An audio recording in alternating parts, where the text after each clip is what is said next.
मानसिक संघर्ष। यह बात विचारणीय है कि यदि परमात्मा हमारी आत्मा में ओतप्रोत है तो फिर हम उसे देख क्यों नहीं पाते। संतों व सभी धर्मों का कथन है कि परमात्मा पत्ते पत्ते कण कण में अपितु सर्वज्ञ विराजमान है। आत्मा हमारे भीतर है और इसी तरह परमात्मा भी हमारे ही भीतर है। सृष्टि के प्रारंभ से ऐसा ही है, लेकिन इतनी अद्भुत बात है कि आत्मा परमात्मा संग रहते हुए भी नहीं मिल पाते। एक ही घर में निवास करते हुए भी हम उसे नहीं पहचानते, अनजान ही बने रहते हैं। यह बात कदापि नहीं भूलनी चाहिए कि आत्मा से ही शरीर में जीवन अर्थात चेतना है। आत्मा सर्वशक्तिमान है, परमात्मा की ही अंश है। मन शरीर जड़ है और आत्मा से ही मन को सक्रियता प्राप्त है। यह काल अर्थात माया शक्ति से बना है, अर्थात काल शक्तिशाली है, परंतु यह भी अपनी सीमित शक्तियों को ही इस्तेमाल कर सकता है। यह याद रखना चाहिए कि मन माया के बंधनों की गुलामी से छुटकारा प्राप्त करने के लिए यह मनुष्य जन्म मिला है। इससे बढ़कर और कुछ भी विचारणीय नहीं, केवल यही एक तथ्य महत्वपूर्ण है। मन और माया का ही संघर्ष है, क्योंकि हम शरीर रूप में पैदा हुए। आत्मा शरीर में स्थित शत्रुओं के वश में है। मन, इंद्रिय और काम, क्रोध, लोभ, मोह, अहंकार, यह पांचों विकार सभी आत्मा के वैरी। मन और माया, शारीरिक आसक्ति ने आत्मा और परमात्मा के बीच एक मायावी पर्दा डाल दिया। अधिकांश जीवों में आत्मा शक्तिशाली तथा जागृत होते हुए भी मन के अधीन हो जाती है। मन आत्मा का प्रबल शत्रु है। मन का प्रमुख कार्य संसार के साथ आत्मा का संबंध जोड़ने में उपकरण का काम करता है। नियंत्रण मन ही एक उपयोगी उपकरण सिद्ध हो सकता है। यह एक श्रेष्ठ दास बन सकता है, परंतु जब मन प्रबल हो जाता है तो यह एक शत्रु बन जाता है। अधिकतर यह मन स्वामी बन जाता है और विषय रस भोगों में जीवों को उलझाए रखता है। मन तथा इंद्रियों का घनिष्ठ संबंध है और इनकी अभिव्यक्ति 5 विकारों द्वारा होती है। विकार और वासनाएं काल माया का प्रमुख उपकरण है।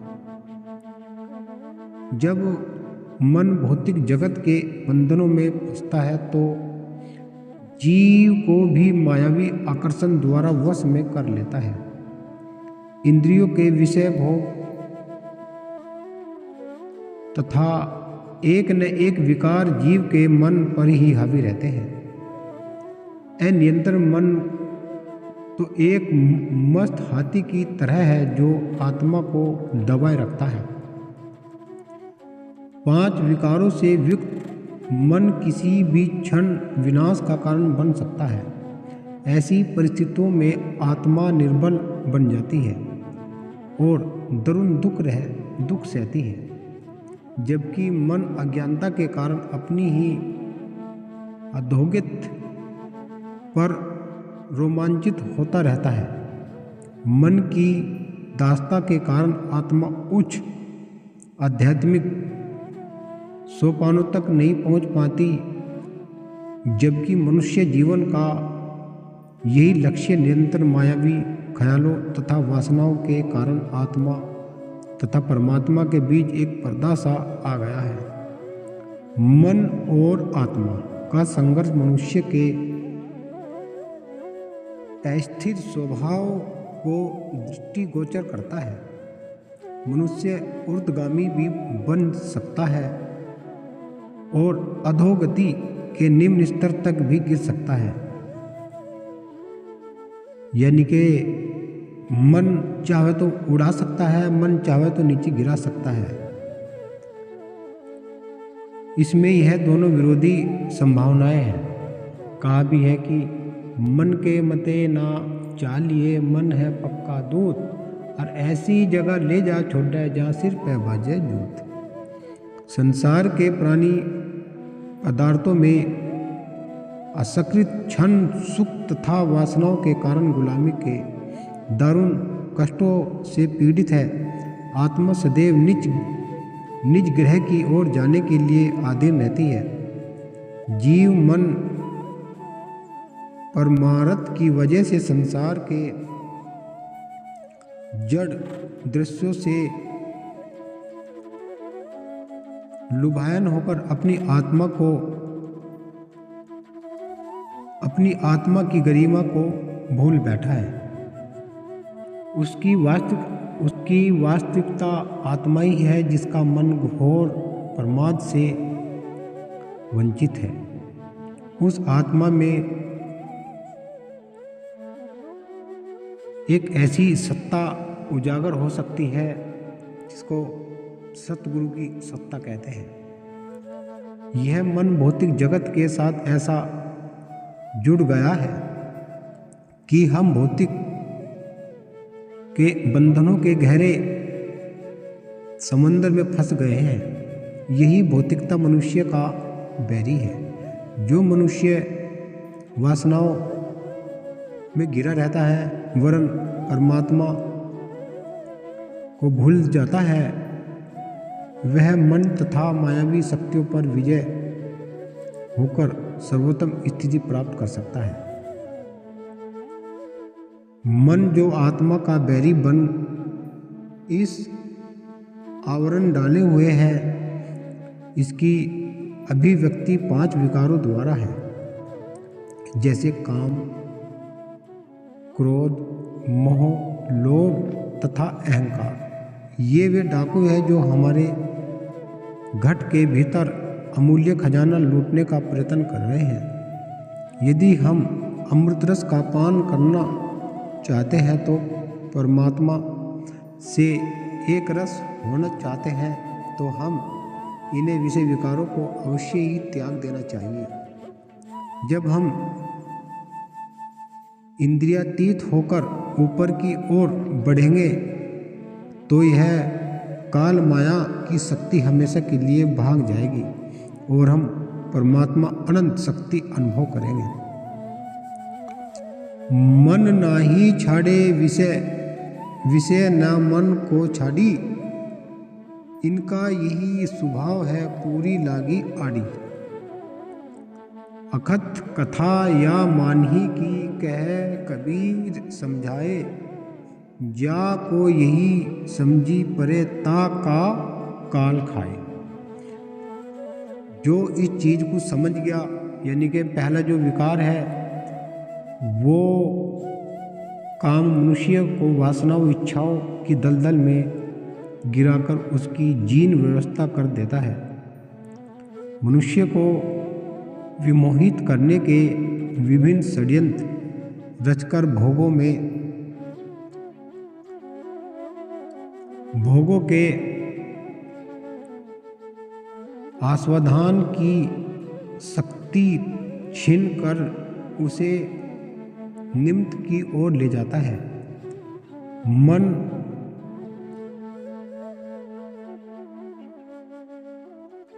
उसकी शक्ति छीन कर उसे निम्नता की ओर ले जाता है। मन इस पाशविक वृत्ति के अधीन हो गिर जाता है, भूल जाता है कि उसे ऊर्ध्वगामी बनना चाहिए। विषय भोग रस अत्यधिक हानिकारक है। हर प्रकार की सांसारिक कामना इच्छा इस प्रकार की विकृति विभिन्न प्रकार के लोभान देकर मनुष्य को अपने जाल में फंसाकर अंधा बना देता है तथा सदाचार और धर्म से परे ले जाता है। यह विचारने योग्य बात है कि इस विनाश के बदले मनुष्य को क्या प्राप्त होता है। यह कैसा आकर्षण है। यह एक भ्रम है, केवल ब्रह्मा सुख क्षणिक अनुभूति जिसका अंत दुख है। एक नशा मात्र महत्वपूर्ण आध्यात्मिक शक्ति को छीन करना इस विकार का शिकार मायावी बंधनों में जकड़ा हुआ सदैव पीड़ित रहता है, नितांत व्याकुलता से घिरा रहता है। काम क्रोध सब कोई कहे, काम न चीने कोय, जेती मन की कल्पना काम सदैव सोए। दूसरा विकार जिसमें मनुष्य को सतर्क रहना वह है कि क्रोध संघर्ष बढ़ाना, भ्रांति पैदा करना, मन को चलायमान और उसकी एकाग्रता को भंग करना, यह क्रोध का परिणाम है। क्रोध अशांति को भंग करता है, प्रेम को खत्म करता है, घृणा को बढ़ाता है और लोगों को शत्रु बनाता है। यह विकार विनाशकारी है। यह अंतःकरण के प्रत्येक गुण को नष्ट कर देता है, कमजोर कर देता है, उसका सर्वनाश कर देता है। यह एक दहकती अग्नि की तरह है जिसमें सब कुछ दुग्ध हो जाता है, सब कुछ खत्म हो जाता है। इसमें मनुष्य कर्मों के बंधन में उलझने के कारण जन्म मरण की घोर यातनाएं सहता रहता है। क्रोध आत्मिक उन्नति में बाधक है, जिसके कारण जीव को लक्ष्य की प्राप्ति नहीं होती। क्रोध पाशिक वृत्ति है जिससे मनुष्य की विवेक शक्ति क्षीण हो जाती है। राग देश निंद्रा चिड़चिड़ापन वाद विवाद सब क्रोध की विकृतियां है। क्रोध मनुष्य को भ्रमित कर सही मार्ग से भटका देता है। तीसरा विकार जो जीव को भ्रमित करता है वह लोभ है। चाहे जितने भी उत्सुक गुण क्यों न हो, लोभ द्वारा उनका विनाश हो जाता है। लोभ से भ्रमित मनुष्य चाहे कितने उच्च स्तर पर हो, निश्चय ही भटक जाता है। विवेक शक्ति विनिष्ट कर लोभ जीव को सांसारिक बंधनों में जकड़ लेता है। लोभी मनुष्य सांसारिक धन पदार्थों को एकाग्र करने में लग जाता है, परंतु उसकी इच्छा पूर्ति कभी नहीं होती। धन पदार्थों की ख्वाहिश तो छाया की तरह जो घटती बढ़ती रहती है, परंतु हाथ नहीं आती। लोभी पुरुष के हाथ अंत समय कुछ नहीं आता। असत्यता पाखंड धम लोभ की यह विकृतियां है। लोभी पुरुष सत्य पद से भटक जाता है और अपने लक्ष्य से विमुख हो जाता है, अपने लक्ष्य से भटक जाता है। यही क्या बताया है कि मोह चौथा विकार जो मनुष्य को वासनाओं के जंजाल में फंसा देता है। मनुष्य नाशवत संसार के प्राणी पदार्थों के मोह में लिप्त होकर सही मार्ग भटक जाता है। अपनी आकर्षक तथा लुभायन करने वाली प्रकृति द्वारा मोह मनुष्य को भटका देता है और उसे सांसारिक प्यार के बंधन में बांध देता है। अंतःकरण समस्त आध्यात्मिक प्रेरणा पर आवरण डाल मनुष्य की सुरति को कुल मालिक से हटाकर बृहद जगत के बंधनों में फंसा देती है। इसी प्रकार से संतों ने भी कथन किया है कि दृढ़ कर मनुष्य को भ्रमित कर देता है। मनुष्य अपना वास्तविक कर्तव्य, आध्यात्मिक उन्नति तथा आत्म साक्षात्कार करना भूल जाता है तथा गिरावट की ओर चला जाता है। यहाँ संत सहजोबाई जी कथन कहती है, मन मैला तन छिन है, हरि क्यों लगे न नेहे, दुखी रहे सहजो कहे, मोह बसे जात है। पांचवा विकार अहंकार। जीवात्मा को परमात्मा, जीव आत्मा को सतगुरु अर्थात परमात्मा से अलग कर देता है। मैं मेरी का आवरण आत्मा का वास्तविक स्वरूप आच्छादित कर मनुष्य को सही मार्ग से भ्रमित कर देता है। अहंकार मैं मेरी के रूप में प्रकट होता है। रोजमर्रा की जिंदगी में हम कहते हैं मेरा परिवार, मेरी संपत्ति, मेरी सफलता, मेरी प्रतिष्ठा इत्यादि। कैसे आश्चर्य की बात है कि मनुष्य किस बात का मान गुमान कर रहा है, अर्थात धन यौवन का गुमान कर रहा है। यह सब नाशवान परिवर्तनशील संसार में किसने नहीं देखा कि जो आज युवा है कल वृद्ध होगा, जो आज बलशाली है वो कल रोगग्रसित होगा। सांसारिक धन अस्थिर है, मान प्रतिष्ठा भी कली नहीं है। बड़े बड़े राजा महाराजा कायम नहीं रहे, फिर मनुष्य किस बात का अहंकार करे। अहंकार से मनुष्य की बुद्धि मलिन हो जाती है, विवेक शक्ति खराब हो जाती है। काम क्रोध मोह लोभ अहंकार पांचों विकार जी प्रबल शत्रु।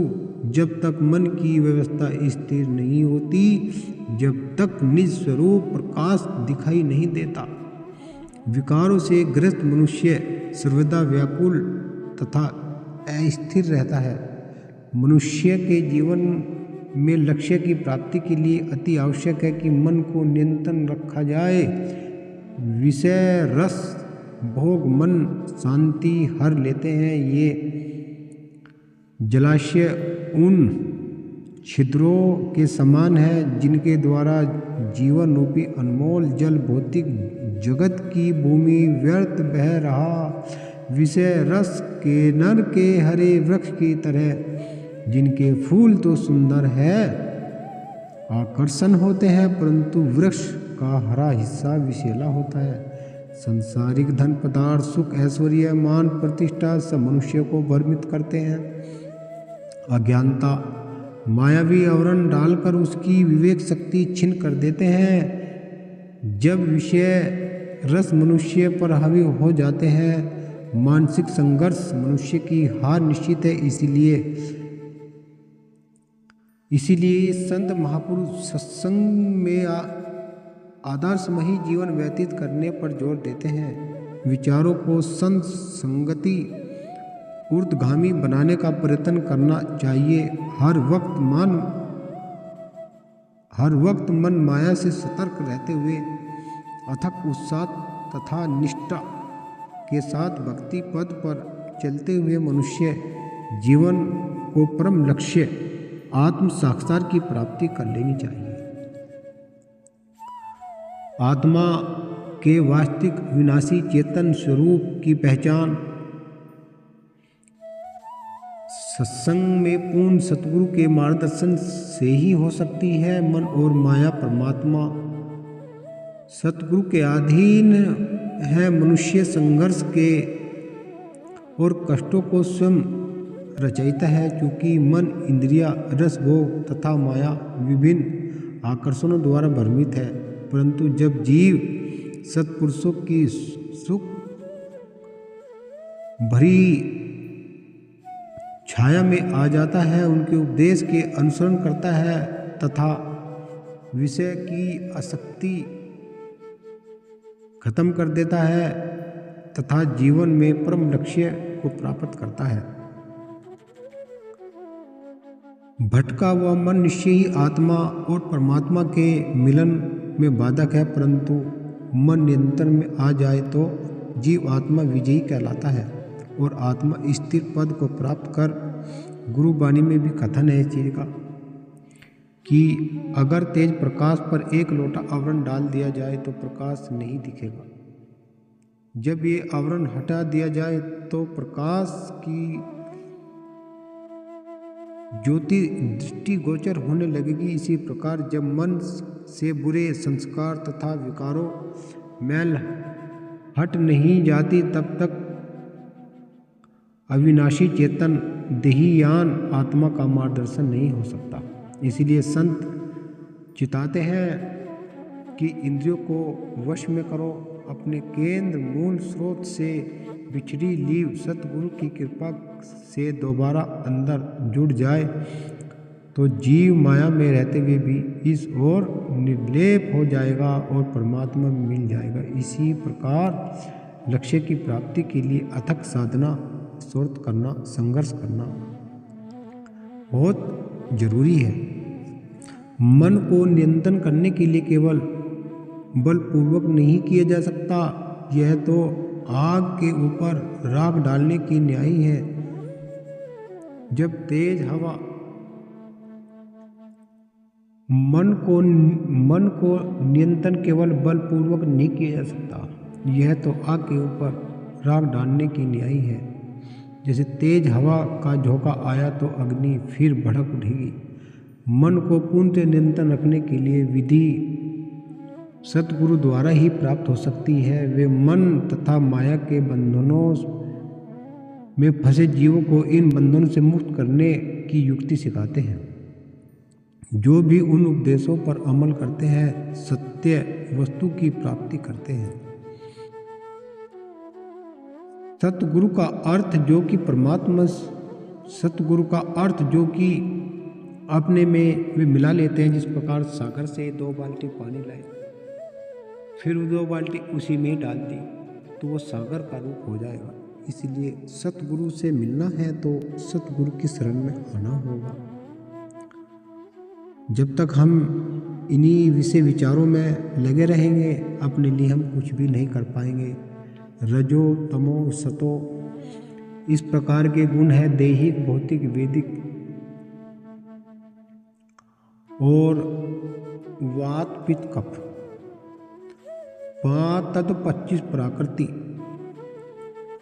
इसी में ही ये जीव फंसा रहता है।